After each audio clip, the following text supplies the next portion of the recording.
Hey guys, welcome to another Cigar Chat brought to you live on CigarFederation.com, broadcast around the world, the Armed Forces Radio Network. Thank you for tuning in wherever you are out there in the world today. I apologize for my voice. I'm struggling a little bit, wrapping up a cold here, but we'll power through. Thanks for joining us on a Monday. A little bit different. You look sick. What's that? You look sick. I look sick. That's fantastic. That's you look like you're just down in the dumper. No, I'm good. I'm good. Logan's going to be doing a lot more talking today, so I apologize for that. But we'll get through it. Logan, how's everything going? Baby keeping you awake and all that? Baby's getting better. Baby slept through the last night, but, you know, like I was telling you before the show, I'm just a roller coaster of emotions. Like, I'm literally about to slip my wrist when she's crying. I can't get her to calm down, but then when she smiles and then rolls over and, like, I'm like the happiest guy in the world. So I'm definitely on edge. No, she's already got you wrapped around her finger. Oh, dude, I love her to death. But already. She's a pain. And you said at the beginning, it was, I think John said, Cigar Surgeon said, man, I can't wait to watch her rap. Take total control. She already does. She's got you under her tiny little thumb. Already, yeah. That's good, though. I'm glad to see that there is some human inside of you. That's good. I try. Our guest today, Kyle Gellis of Warp Cigars. Kyle, thanks for taking the time, man. Appreciate it. No problem, guys. Thanks for having me on. Appreciate it. Yeah, we're excited to chat with you. People have been asking a lot of stuff about Warp. It's been kind of a lot of buzz since IPCPR. I wouldn't shut up about you guys. From day one. I think we came out and met with you on it was either day one or day two of the show. And when I got my hands in that Colmena, I think I'm saying it right. That cigar just blew me away, man. That was the best cigar that I smoked at the show, and I haven't smoked anything better since. And I've been singing the praises of that cigar for a long time. So who did you sing your praises to, and who came over and actually introduced himself? I just want all our listeners to know how much swagger we got. You guys probably think we're just a bunch of derelicts. I'm not sure what you're putting down here, so I can't follow up. Let me just say this. Everyone watching the show thinks that Rob and I are probably just a bunch of derelicts. We don't know what we're talking about. But we were talking to someone pretty famous in the cigar industry. We said the name you would know. And because of Rob's drop about Kyle and Warp, this guy went over and started talking to Warp. You'll have to tell me offline who you're talking about, because I'm not following this. Where did we sit in the booth for like an hour on day 2, and we got grilled by this guy? We drank scotch. Come on, okay. Dude, your memory is terrible. Anyways, it doesn't matter. It doesn't make for a good story because you're not going to tell anybody. Anyway, moving on. So Kyle, give us. Warped. You guys you're brand new on the scene. You've got 3 cigars out: La Colmena, El Oso, and the Flor de Valle, which I was supposed to have a review done for that today, but I've been, like I said, a little under the weather. I didn't want to smoke it on a imperfect palate, which I guess my palate's always imperfect. But give us some background. All the buzz. Everybody wants to know. So give us a little bit of background on you and Warp Cigars as a whole. Yeah, so actually, we're not brand new on the scene. It was actually our first just actual IPCPR debut. We've been open since 2009. We started off with actually Little Havana Miami-made cigars before. And at the time, though, I was in college, and I was actually only about an hour away from Little Havana, as I am now. And it just got to a point that I was in college, and I had to finish, and I was transferring up to UCF, and which is like a 4-hour drive, or 2.5 hours from where I am, or 4 hours from Miami. And it was like, okay, let me go up and finish and get it out of the way. And so I finished school, and the day after graduation, I actually got in the car, drove back down, and started working at El Titan again. Started working with Sandy. So it was almost immediate that I went back down. And, I got into cigars. I've been around it my entire life. My father was a smoker as I was growing up, and he was a Habano smoker mostly, so it was pretty Cuban in my house. And I remember he'd come home from work, he'd let me pick out the cigar from his humidor, he would let me cut it, hold the lighter, and I would just sit with him and study while he smoked, and he would just tell me about the flavors, the production issues, and the packaging, and things of that nature. So whenever he had a cigar, I wasn't far behind. And I just grew up around it. And I remember when I was 18, I just randomly on a whim said, okay, I want to learn more about this. And I drove down to Little Havana, and I went around around to every factory down there, which was a lot more back then than it is now. And had the door slammed in my face a lot of times, and eventually found a factory willing to work with me. They were great. They taught me a lot about blending, taught me a lot about tobacco in general. And then went off to school, and I knew Sandy a little bit, and I just went back, and I always felt like home there. So I went back after graduation, and as you guys know, that's where we've been there since. So it's home for us. Cool. That's it's you were telling us a similar story at IPCPR, and that's not the first time that we've heard people talk about the El Titan de Bronze factory that way. Everybody seems to, if you've ever done any work down there or you've been involved at all. I've never been, but everybody seems to love, especially Sandy. Everybody, I don't know Sandy, but I feel like I know her because everybody talks about her all the time. That's awesome. That's the way it is down there. You'll feel like your family when you walk in the door, from Jose, Sandy's husband, Sandy, and just all the rollers, and just everyone involved. It's just it's home. I mean, I go down there on like Saturdays, and there's no one in there. It's in the back office with Sandy, and down there, since you have brands like Padilla, and you have them stop by, like Willie's there all the time, and Ernesto's there a lot coming in, and then you have it's just everyone drops by, and then a lot of store owners drop by, and people in general. It's just a very interesting place to be, because it really is like the last factory. It is the last factory on Calle Ocho, so it's the epitome. It's right on the corner, and it's the one to go to. If you're in Miami and you have a layover or whatever, you got to stop by. So I always tell everyone, like, that's another thing that we really love about being able to down in Miami is, you can go and you can step in the door and you can see, Raph or Ronaldo or Jose, rolling, works, and you can see it done, and it's something to look at. A lot of people come in to see Maria, rolling the Goldie, because that's all she does all day long, and everyone else is rolling everything. It's just something to experience, because otherwise you have to go to the Dominican and you have to see this, but with us, walk in the door, as simple as Miami. Wow, you get a little taste of Latin America right there in Miami. That's really cool. Coffee right next door, and best steak sandwich right across the street. The best coffee right next door, you said? Oh yeah, it's right. You go right across the street, walk across, best Cuban coffee, and then walk across the street the other way, best steak sandwich. I'm in. Sounds good. Logan, you got a question, man? Fire up. I mean, I thought I was supposed to be answering all these questions because you're apparently sick, being a flop. You know what I was going to say, but I can't say it. But anyway, so hard-hitting question. So I know Warp's got a lot of buzz. Your guys' sticks, are, a little bit more expensive, right? And I mean, there's a lot of allure using El Titan de Bronze, but it is a lot of the cigars come out there a little bit more expensive. Have you ran into the point where you've started thinking that, hey, I need to be a little bit more cost competitive, I need to find a factory potentially in Nicaragua or the Dominican to expand your market? We have, of course, the Miami made is extremely special. Only 100 to 150 a roll a day, depending on the market with us. Colmena, of course, is 100 a day maximum, and then it also is 150 depending on which roll it is. So we wanted to get a market out there that was price competitive in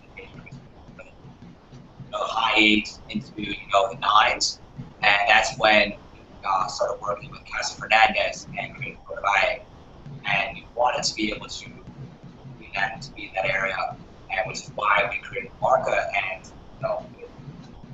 when you work, it was a beautiful fit. I mean, the blend is it's Flower of the Valley, and it uses the Jalapa Corojo 99, Valley Grown, of course, wrapper. It works with the blend, like the taste it, won't see exactly how it makes it works with itself, and it's something that we're very excited to bring to market. And it's just an old school, Cuban feel to it, and working with Casa Fernandez and Ernesto Tobacco, that's something that we're extremely pleased with, and we're really excited about what we can do with it. Absolutely. So, you said you've been around since 2009. I mean, you really, like you said, hit the scene this year, IPC Cigar 2014. That's like 5 years. So what have you been doing in that 5 years other than going to school? Has it been working on the blends to get you to this point? Has it been building the infrastructure to get to this point? Has it been just, hey, I'm going to school and I'm doing this as a side project and now it's going to be my real job? What happened in those 5 years? We started off with, the Miami lines made down in 2008, 2009, and we started designing the accessories. We had the Cigar Do notebook in 2010 that we did. And then, we finished school, and I was designing accessories that entire time, and the jar door and the cases, and building those infrastructures and relationships with those factories, and building the blend for Oso. The Oso blend took months before we were happy, and building infrastructure is going to take a while, and building relationships, and building the blends and letting them be. A lot of people look at it, but cigars, for us, they sit for 60 to 90 days before we release them, out of Miami. So there's a lot of time frame and production time, with 100 to 150 a day. It takes a long time with blending. The blending process, you do something, bulk it, right off the bench, and then you let it sit for 30, 35 days. It progresses throughout, and then you have to make a decision. So a blend, takes months.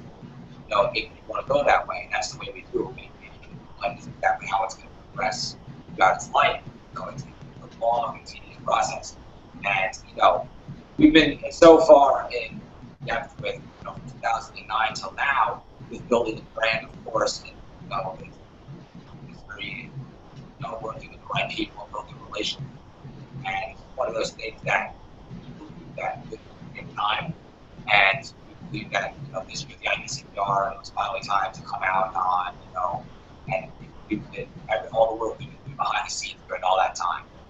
And it's just one of those things that we were so excited to be in Vegas doing the show, and it was a relief to get it off my back to be able to be, okay, we're finally, okay, I'm happy now. No, absolutely. No, I mean, so, I got a question from one of our audience members, Mark Anthony. You kind of mentioned Ernesto a little bit. We're about coming up on our first break here in a couple minutes, but in the next minute, explain to us how Ernesto has impacted Warp Cigars. Ernesto, I first met him at the factory when I went back, and he gave me a little guidance on everything.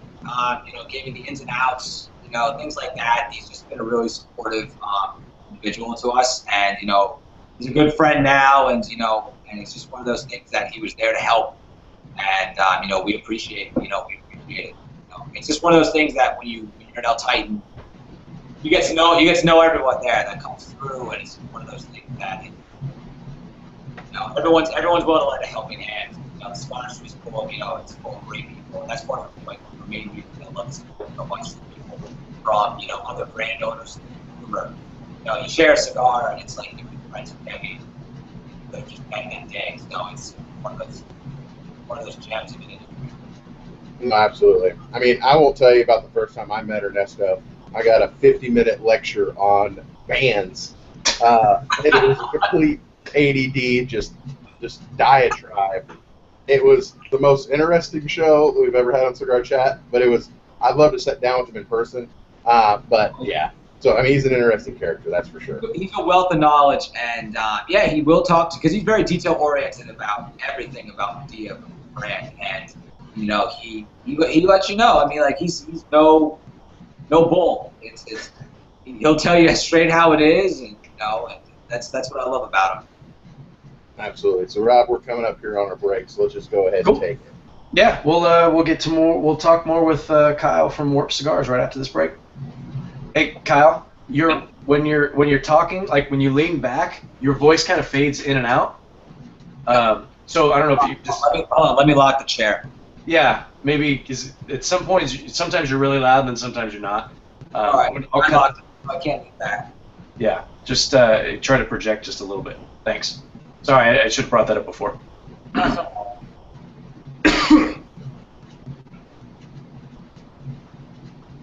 Hey guys, welcome back to Cigar Chat, brought to you live, CigarFederation.com, broadcast around the world on the Armed Forces Radio Network. Thank you for tuning in wherever you are out there in the world today. Thanks for taking the time to hang out with us. We're here hanging out with Kyle from Warp Cigars, talking about El Titan de Bronze and all the cool stuff that's going on down there. Logan, this next segment's brought to us by who?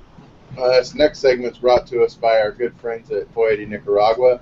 So check us out on CigarFederation.com.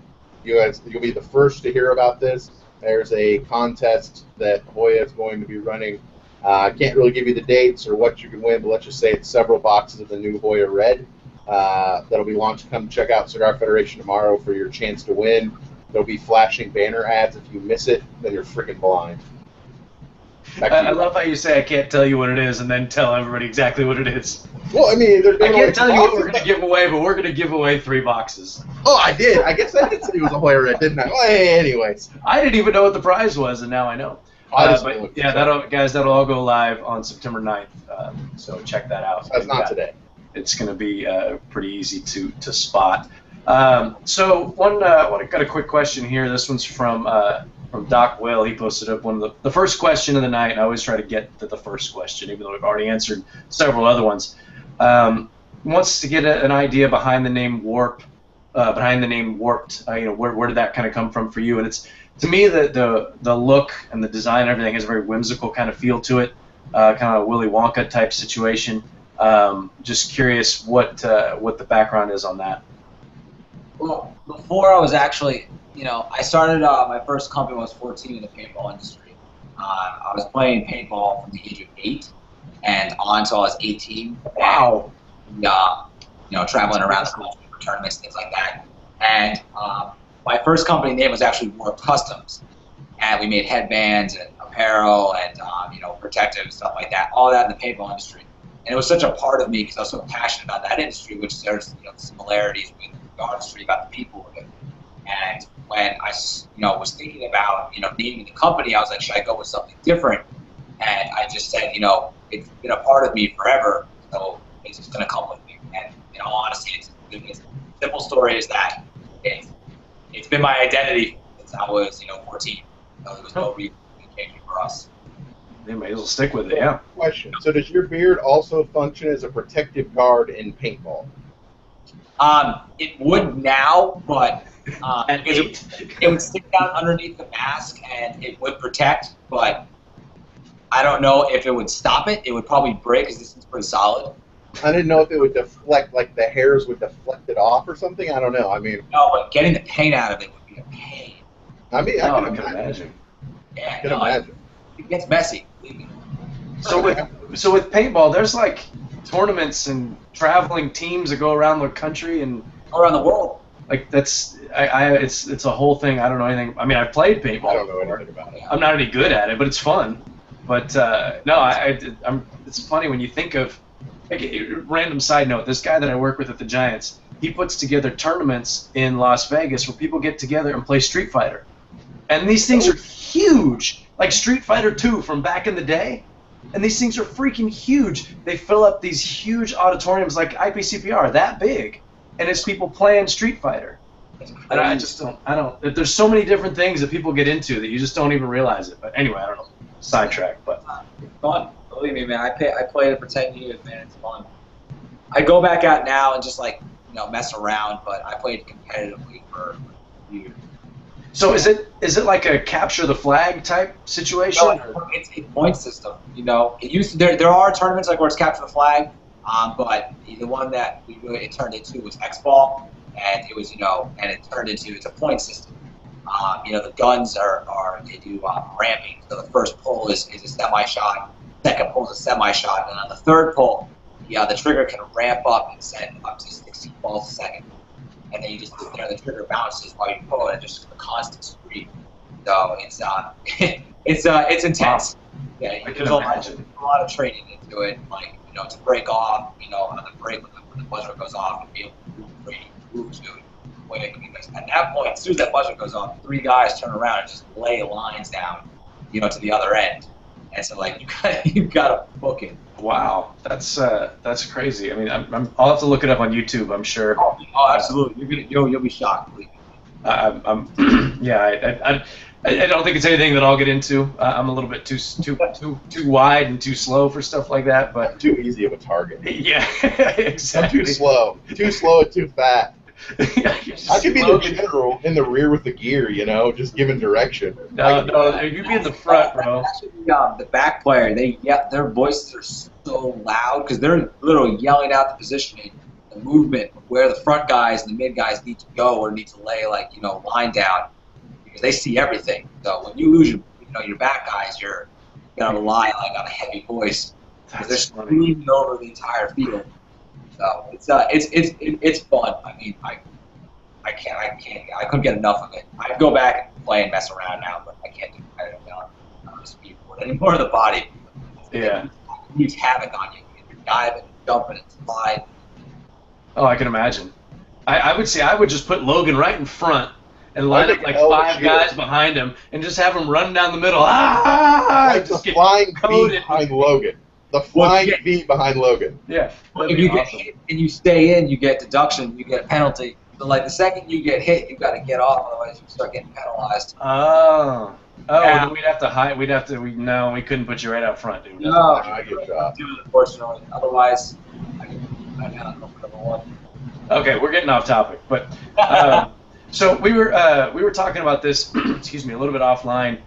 There's been some questions. This one's from Fred White. Wants to know when La Colmena is going to ship. I know you had some box issues, things we were talking about a little bit offline. But give everybody an update on that. Yeah, so we did have the box are delayed from the factory. It was bad timing from the IPCPR with everyone putting in orders.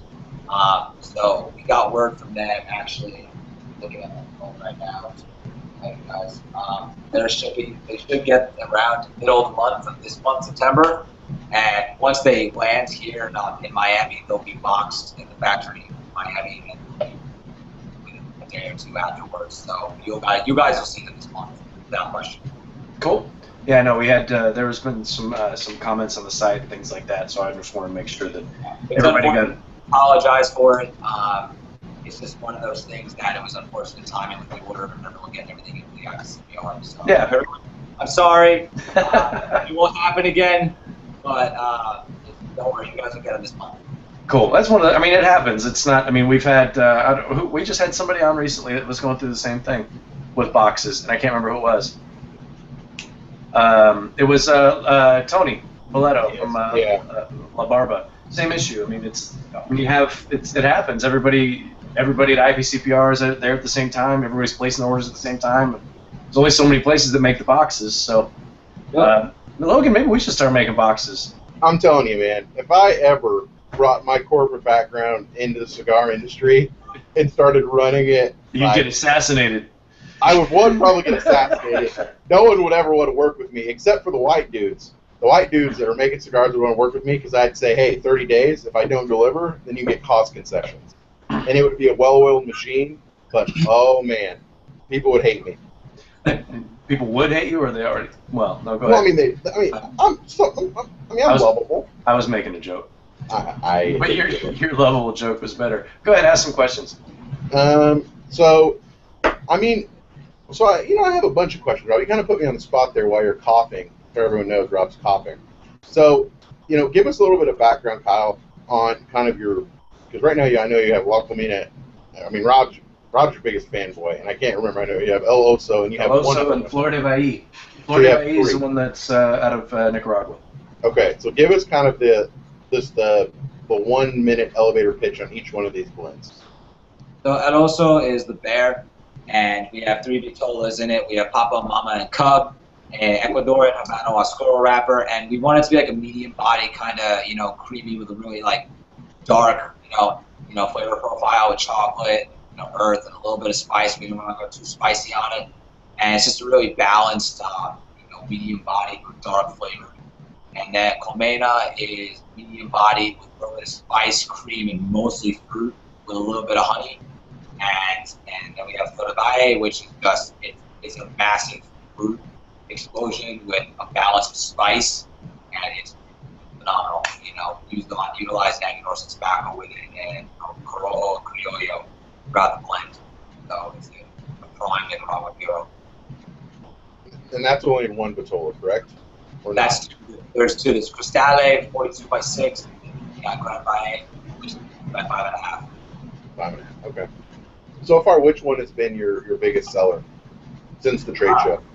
Colmena 44. Why? Because it's really good. Well, this is coming from Rob. So no, that's the one I reviewed. I'm telling you, man, I would smoke that cigar all day, every day. That is really, really, really good. If you have read any of my reviews and have any idea of the type of cigar that I like, and you like something similar to what I like, then you have to smoke that cigar. You have to. And even if you don't like stuff that I like, you have to smoke it anyway, because it's damn good. There's my pitch. That's all I got. That's your elevator pitch. So, have you been shipping things, orders from IPCPR, or is everything kind of in a holding pattern on boxes, or just specifically the local man? It's everything. It's the Oso boxes, it's the Colmena boxes, it's the Core boxes, it's, they... it's all boxes. All boxes. It's a stressful thing, so it's, we're trying as best we can to make sure that everything stays on schedule right now, and we're doing whatever we can to make we always let our retailers know what's going on, and of course, when they know everything's coming in. So I've got to ask.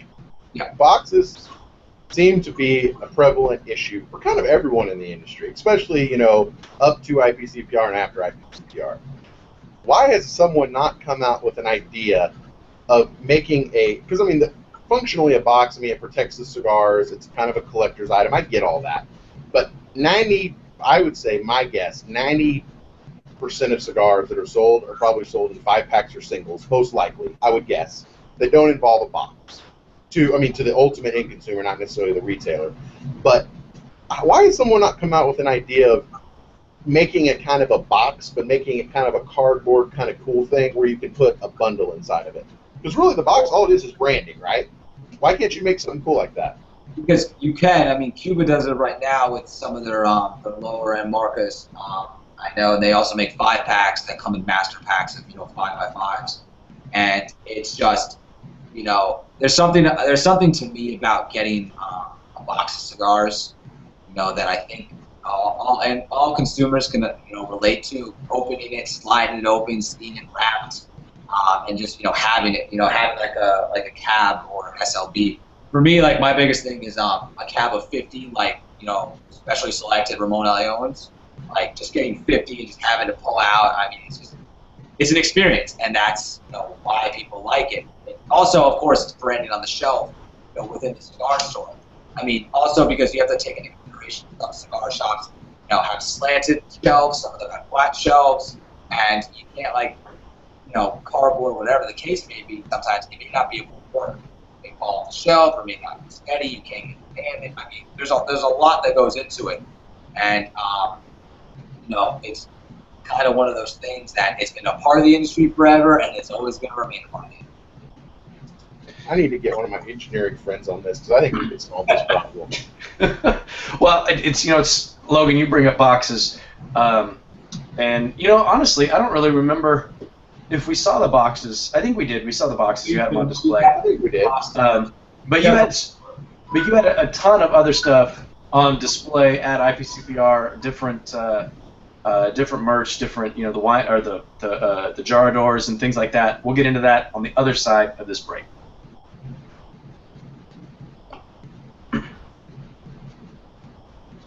Hey guys, welcome back to Cigar Chat, brought to you live on CigarFederation.com. Broadcasts around the world in the Armed Forces Radio Network. Thanks for taking some time out of your day to hang out with us. We're here with Kyle Gellis, Warp Cigars.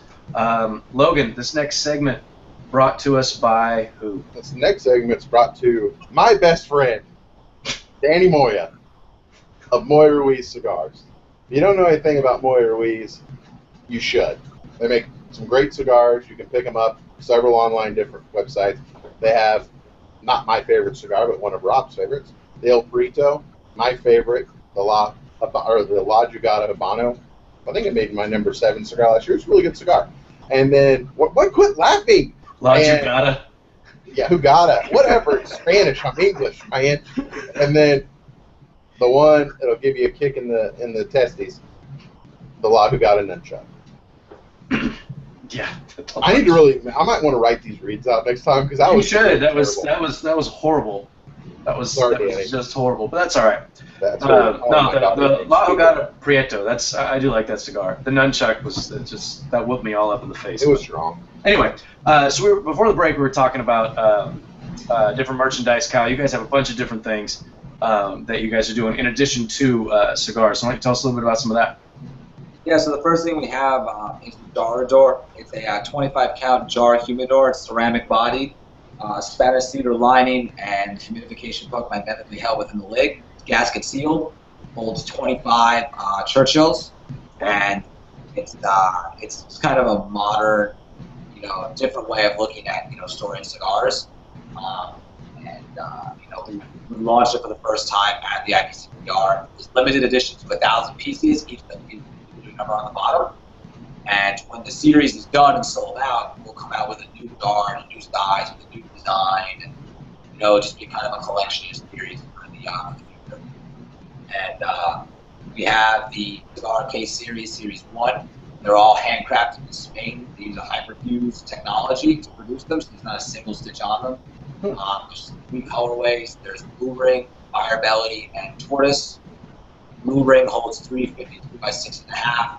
Fire Belly holds 348 by 6, and Tortoise holds 2 by 5s.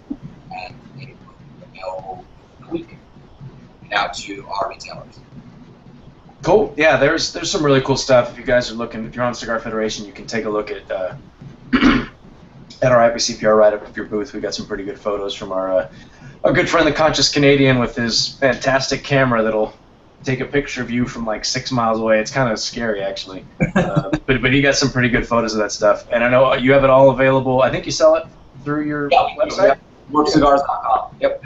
And that's all linked there as well. I'm going to jump back to some audience questions here. This is an interesting question from Man Angel. It says, you guys, you're a smaller company. It says, do you consider yourself a small batch manufacturer, or are these blends that you're coming out with, are you prepared to go with long-term production with these blends? No, everything that we come out with is long-term production. It's not something that we're making 1,000, 2,000, 2,000 of. We've these blends are the most. They stand for what we believe in at Wart, and it's something that we're going well into the future with them. And we have some ideas for some limited batch stuff. More recently for that, we have something coming out of El Titan in December, limited to 100 boxes. That I'm working on right now. I was actually on the factory today, working on that, and a little bit more information about that in the future. Cool. So everything, the 3 main releases that you have right now, or the only 3 releases you have right now, I should say, all going to be long-term blends. That's good. That's good to hear. And there's going to be some limited edition stuff coming up, so that's good. I have a question. Oh, go ahead, Logo. Jump right in. This is just a random question. Is that and this is a personal question, so there's no right or wrong answer. But I feel like there's a lot of manufacturers that come out and they have a lot of limited editions. Limited editions are hot. We know it. We talk about it all the time. But in your head, what is a good ratio of kind of core production to limited editions? Is it 3 to 1 like you're currently at?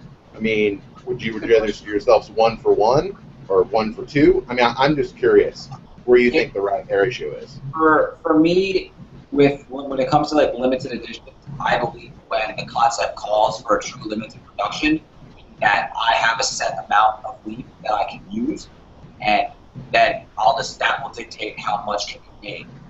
So, we have a set leaf amount that we have at the factory, so I can make this amount, and that's it. And then, but for us, for me personally, I like core lines, the center of attention, because, like I said, it's gonna be there.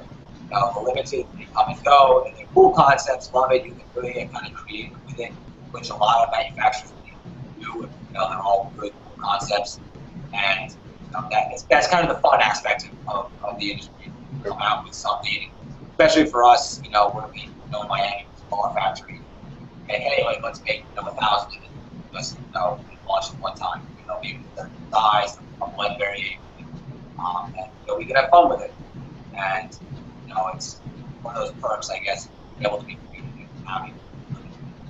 But for us, core lines are where your strength are.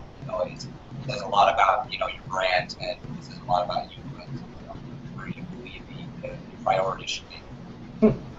Well said. Yeah, that's a good answer. So no limited editions from. I used air quotes there if you guys didn't see that. Limited editions from Warped in the future. Only truly limited editions. You find this mystery leaf. There's one bale of it. Growing on Mars. One bale of this mystery leaf, and that's it. And then you're gonna make them. That's kind of refreshing to hear, because and it says a lot about you just as a businessman. You're thinking more long term as opposed to short term with. I like that answer. That's Rob a good just answer. got a boner. I don't know about that. I just think it's a good answer. I mean, well, it's a good answer, and it's refreshing to hear that. You're making these core lines that everybody likes, and there's companies that do that, but then there's companies that are going to come out with, they've got a core line, but then they get away from that, and they're making, limited this, limited that, different sizes, short, fat, big, tall, whatever, and it can get a little bit saturated. But to stay with your core lines and really focus your attention on them, and do some things that are limited if the production or the product or the leaf that you're using calls for it. I don't know. That's just refreshing to me. That's all. Question here, another one from Man Angel. He writes out some long questions. I love that guy.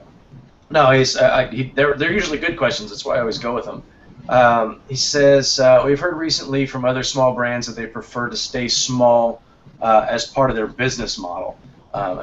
You're starting out, it's just you, and you're working with, Titan to Bronze, and you're going to focus on, maybe your core retailers or your core area. What's your outlook on that? Are you really just trying to get in as many places as you can, or is it you want to focus on particular retailers, or how? What's your deal there? We take a lot of pride in the product we put out, and we want it represented in the best possible way. So we want to work with best retailers that will keep the tradition and our brand as much as we would. We want them to care as much as we do about it, obviously.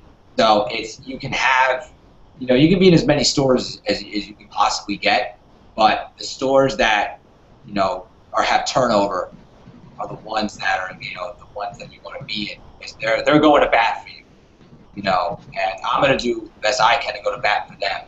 And that's the ones you always want to work with. You want to work with people who are on the same page, with what you're trying to accomplish.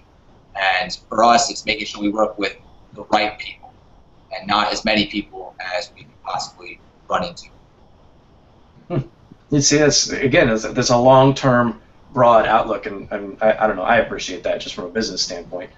Another one from Man Angel here, and this is a good question. I didn't even realize that you had this on your site, and I've been through your site, and I don't know how I missed it. He says, the Warp Cigars website is the first that I have come across to include a blog that includes cigar pairings with spirits.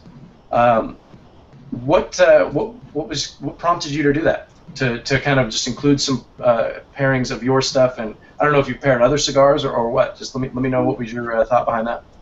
In the office, I'm a whiskey drinker, and so I always drink whiskey, when I smoke cigars, and I'm kind of set on that pairing. And then our retail coordinator Mike is a wino, so we just came up with the idea to have some content marketing. And unfortunately, we've gotten away from it because we've been so busy traveling that we haven't been able to work Wine Wednesday or work Whiskey Wednesday, and we haven't been able to do it in, I think, 2 weeks, which is unfortunate, but we're getting back to it this week. And it's just one of those things that we're like, he likes wine, I like whiskey, and it's one of those things that we want to try, see how people react to it. And a lot of people seem to like it. And we not only with cigars that we offer, but just in general, what in our country tobacco pair well with it. And usually it consists of I have a pretty good whiskey collection, so I can bring in whiskey, from home if we're going to do it. And then, or if we want to do it, we'll just go to Total Wine, because we got one literally 2 minutes away from the office, which is very difficult. And he'll pick a wine, and and we'll have an idea of what we want to smoke or what we want to use, and then he'll pick something based upon it, and we'll both review it while we smoke and put everything up, and we'll photograph it, put everything up online, and we've started to contemplate maybe offering. I thought about bringing some raw leaf from the factory in to do it with, and just kind of smoking just like a singular leaf from like Dominican or Nicaragua or whatever it may be, and just trying to do something a little. You guys, we do things very differently, and we're just keeping up with that tradition. Cool. That's just another way to interact with your customers too. It's a if they have they think, oh, you guys, I think well with Colombian, let us know and we'll do it. Like, we'll get the whiskey, we'll get the wine, and we'll do it. And something that we have a bright future for in terms of the content marketing, the blog, and it's one of those things that why not? Cool. No, that's a good idea. I like it. You should leave a pairing from one of a call-in, like a recommended pairing to trash it. I guess is the worst pairing ever. This was a terrible idea. If you need me to do that, I'll do it. We're brutally honest with it. Like I think with the last wine one we did, the wine was freaking terrible. It was Spanish wine. I was telling Mike, I was ragging on it the entire time. I was like, what did you use? Like, what the hell? So is Mike your partner? No. He's just our retail coordinator. Retail coordinator. Okay. I've known him for a long time, and he's very good at what he does in retail, and in contact with our retailers, and managing the accounts. And, he has the same values as me when it comes to business the right way, and so it was a good fit. And, we're happy to have him here. Cool. I know we're coming up to it. We've got a few minutes left here, and I hit some questions. We usually talk about ring gauge. Tends to be a topic. Large ring gauge, small ring gauge, blah blah blah. I think it's a little bit more timely with you because you have focused on such small ring gauges. Do you see Warped going with any jumping on the bandwagon and getting into any of those large ring gauges at all in the future? Not a chance. Not a chance. You're not judging anybody for doing it. It's just not your. It's not. I don't judge people on their preferences for cigars, but it is not. It's not my thing. I don't blend that way. I just don't do it. We're very, very traditional Cuban, and I mean, I think a 52 is the largest you will ever see come from us. We're gonna hold you to that. Write that down somewhere, Logan. Listen, every time I do an interview, I get asked that, and they're like, "We're gonna hold you that." I'm like, "Hold me to it because it will not happen." Like, write it down, take a picture. I don't care. Oh, trust me, I got a memory like trap. All right, cool. So that's excuse me. I think that's the end of our AFRN segment. So Kyle, appreciate it hanging out with us and taking some of these mundane questions that we threw at you and giving us some good answers. I know you get a lot with the ring gauge. We always talk about it. But we had to bring it up. Thanks for having me. Appreciate it. Yeah, if you guys are looking to find Kyle online, warpedcigars.com, and your Warped Cigars pretty much everywhere, Twitter, Facebook, and all that. Pretty easy to find. If you guys are on CigarFederation.com, you can find the link right there on the CigarChat page, take you right to it. So we'll be back next week. Logan, we've got normal time next Thursday. And controlled. We're going to talk humidification, new age humidification. It's going to be an education for all of us. An education in humidification? Yeah, pretty much, dog. Let's see how we did that. Okay, so next week will be a good time. It's Havana Connection. Havana Controls. Control. What's Havana Connection? That's something else. Anyway. Sounds like the French Connection. Oh, yeah, that's a movie. Havana Control. Anyway, we'll see you guys next week. Thanks for your support, and everybody stay safe. And we're fucking back into the best segment of the week. What's up, fucking pussy? Logan, you take over. My voice is dying. Oh, you're being such a fucking sassy britches. So let's get these giveaways knocked out. But I'm not going to do anything fancy because I've really been sick of having to track shit after the fact. So for the giveaways tonight, we're going to give away 6 mystery 5-packs. And to win, you need to email me, Logan, at CigarFederation.com, Warp Cigars in the subject line with just your mailing address where you can receive these cigars. No funny quips, no nothing. Just we're going to make it real easy. We'll pick them tonight before we end in the next 10 minutes, 15 minutes, and we'll be done. So now that Rob's out of the picture because he's being a giant pussy, Kyle, I gotta know with the beard, man, like, because you're like really relaxed right now, but man, you were like in a suit at IPCPR, and it really threw me off because you got like the full beard rocking, but you had this fly suit on. So, like, what is the image that you see for Warped Cigars? Is it like a Metro lumberjack, or are you trying to go for something different? I don't know. I'm curious. No. I actually, a lot of people don't know because, you know, I mean, I just have a thing for menswear, tailored clothing, and for the most part, you'll catch me in suits. If you're going to an event or you're out and you see me somewhere, it's more than likely I'll be in a suit. You guys just happened to get me right after I got back from the gym, and I just threw something on. So be thankful because this doesn't happen a lot. So it's like Victor Vitale does the same thing. When he goes out, he's like dressed to the nines, very dapper. When he's on our show, he's wearing like duck hunting boots. Like, he looked like the last time we had him on, it looked like we woke him up. Pretty much. I mean, it was close to that. I mean, I was like, damn, Victor, you dressed up. But anyways, okay. So, how did you get into fashion then? In this last segment, we just talked about whatever the fuck we want. So, I'm curious, how did you get into fashion?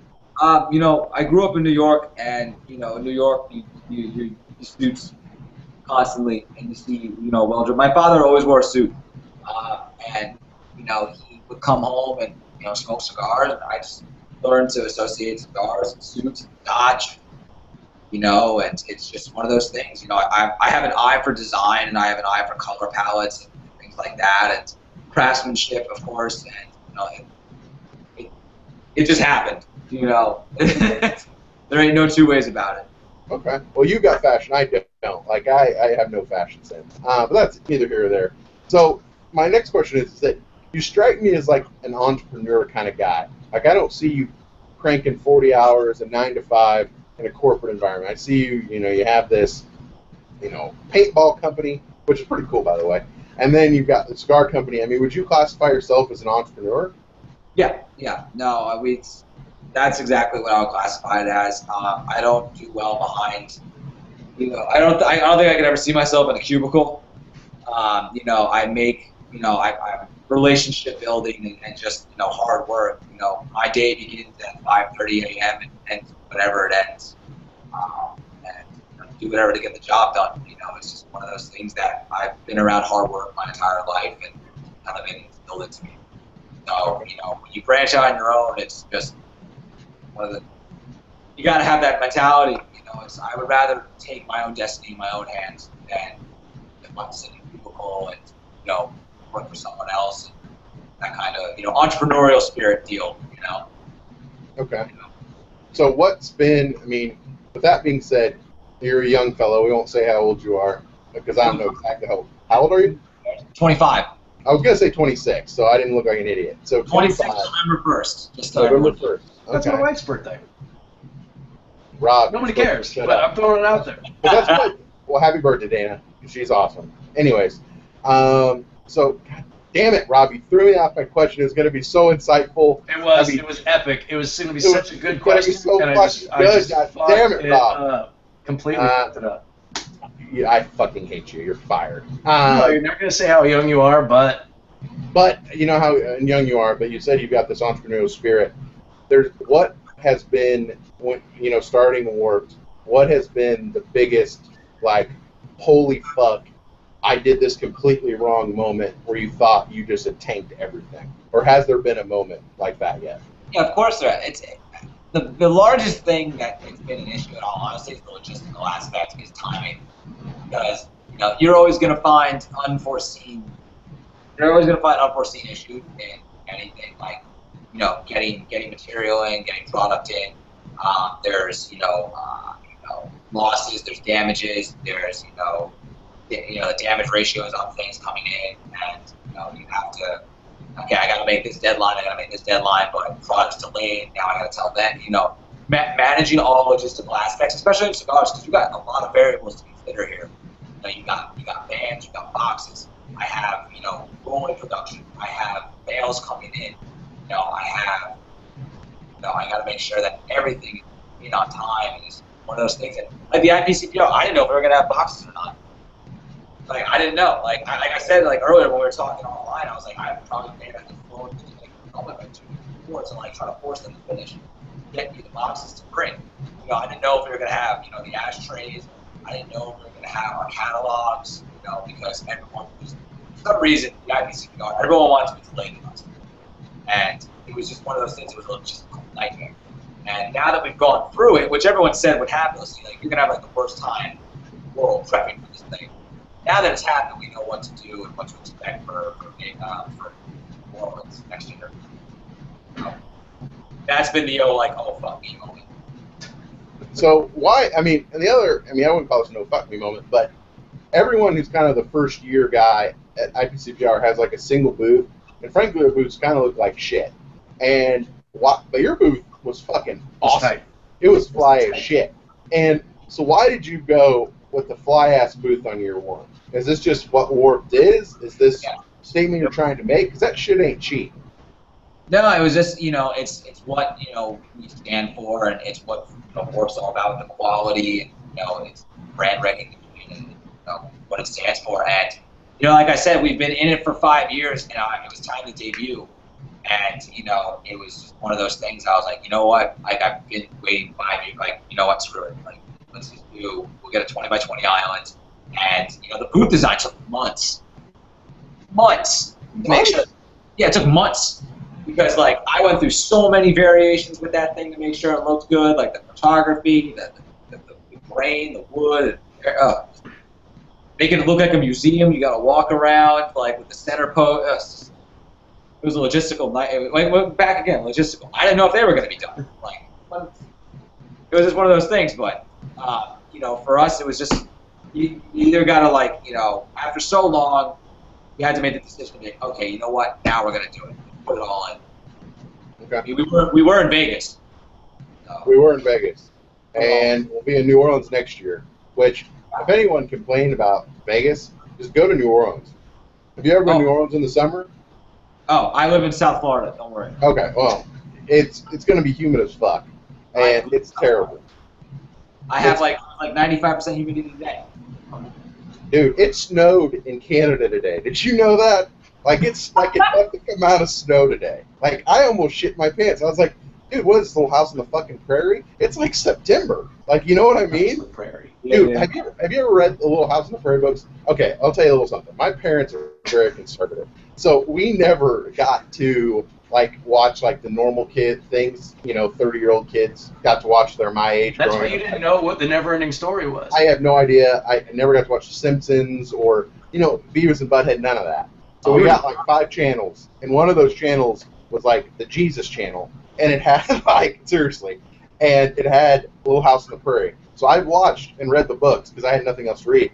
And, dude, when they were, like, in Minnesota, like the Wilder family, dude, they got snow in, like, September, dude. It was fucked up. I'm just saying it's fucked up. Anyways, Rob, you asked some questions. You've had some good breaks. Enough about my... No, that's fantastic. Keep going. My ridiculous childhood. So I've got some questions for people in the chat room. They went to your site. A couple guys have gone to your site. They were looking at some of the bracelets and things that you offer, and it looks like everything says everything is on order or not. What did they say? The second things like go up on their bracelets, they go like that. Oh, well, that's good to know. Yeah, it's like you got like if you guys want like to be on the top of that, either sign up for the newsletter because we'll drop a newsletter like the day they come in, just so you guys will know because like we don't have to do a pre-order basis with it because they're each made individually. So it's like we don't know how long the turnaround will be because my jeweler is like really anal like me with things like quality and like wants to be there.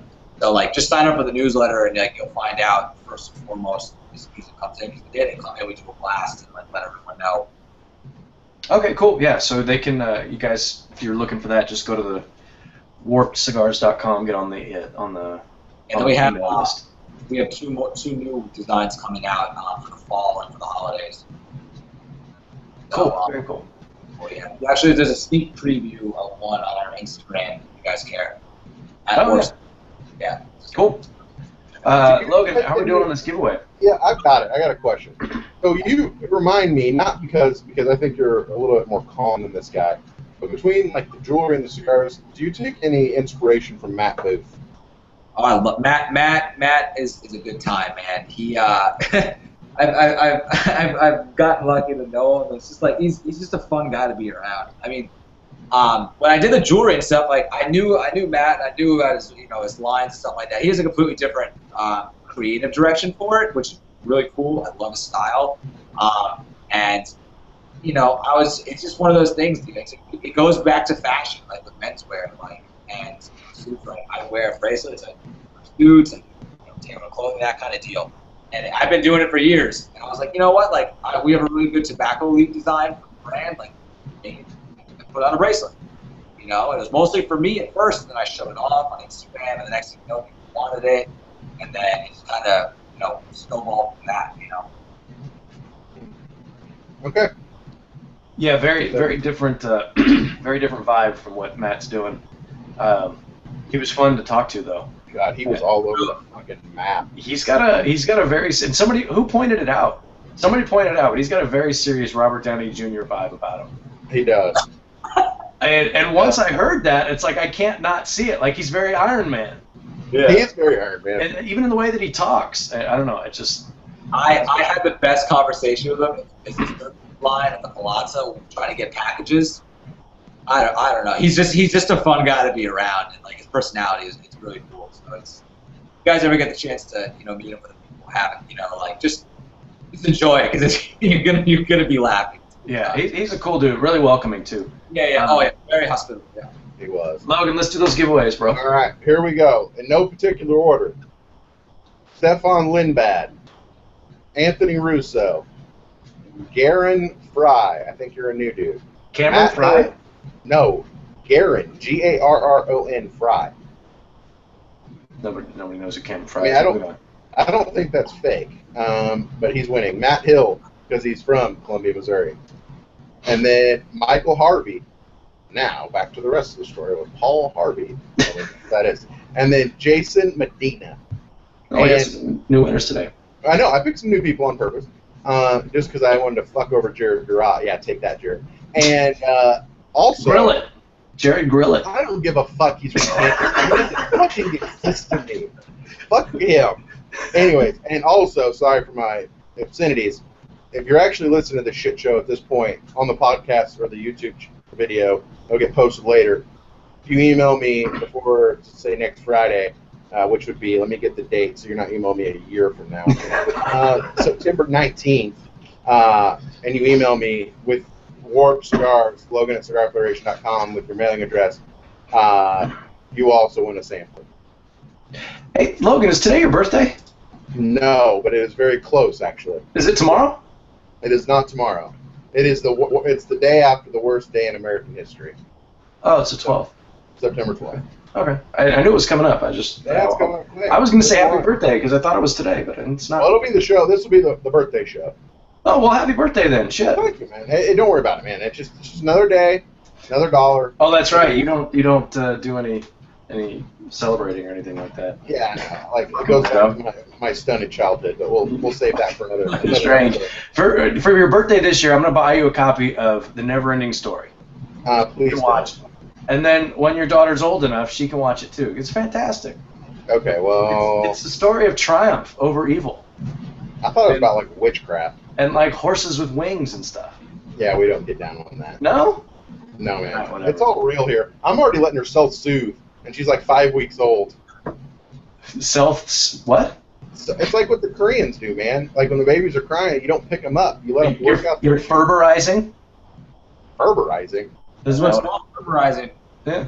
Well, whatever the fuck I'm Read doing. a book, man. I don't even have kids, and I knew what that's. You know how I know it was called though. That's. I got that from. What's that? Yeah, the movie. Meet the Parents, yeah, or Meet the Fockers. Yeah. There we go. Ferberizing. Yeah, that's how I know it. I think they did it on some TV show too. Anyway. All right, so we got all the winners. We got through most of the questions. We did. Right. Yeah. So that's good. So let's wrap it up. I told Kyle we'd have him here for an hour, and I'm not a liar. It's been exactly 1 hour.